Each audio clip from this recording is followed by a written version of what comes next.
হরে কৃষ্ণ, রাধে রাধে। শুভ দীপাবলির শুভেচ্ছা রইল সবাইকে।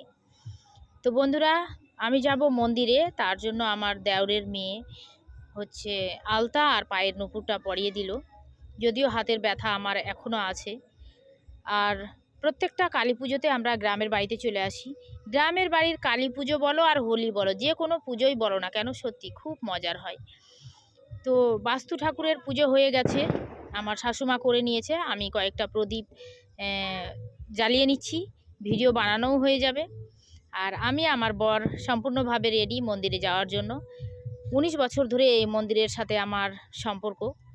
আর আমার বর সবাইকে শুভ দীপাবলির শুভেচ্ছা জানিয়ে দিয়েছে। চলে এসেছি মন্দিরে, পুজো হচ্ছে। এই মন্দিরে যতগুলো মহিলা দেখতে পাবে বন্ধুরা, সবগুলোই আমার বংশের, মানে বাপের বাড়ির বংশের বৌদি। কারণ এই মন্দিরটা হচ্ছে আমার বাপের বাড়ির বংশের, কাকুর বাড়িতে হচ্ছে। আর এগুলো সব কিছুটা নিজের বৌদি আছে, তারপরে কয়েকজন প্রতিবেশী বৌদিরা আছে। আর যেগুলো দেখছো সবই আমার, সত্যি মানে বলতেই আনন্দ লাগছে, বংশের বৌদি। আর এখানে যে কটা বৌদি আছে এগুলো সবই আমার রক্তের সাথে সম্পর্ক, সবগুলোই বৌদি। আর সবাই মা কালীর পায়ের সিঁদুর একটা কৌটোতে নিয়েছি আমি, আমার হাতেই আছে কৌটোটা।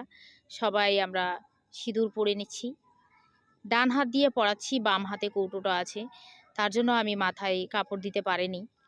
প্রথমেই দিয়েছিলাম, তারপরে তো পড়েই গেছে। তো এর জন্য কেউ কিছু খারাপ ভেবো না, আমারও কষ্ট লাগছে। আর এটা হচ্ছে আমাদের গ্রামের বাড়ি, দেখেছো কি মজা করছে, যত বাচ্চা মনে হয় সব আমার বাড়ির উঠোনে। রাধে রাধে বন্ধুরা, সবাই আনন্দ করো, আমিও খুব আনন্দে আছি।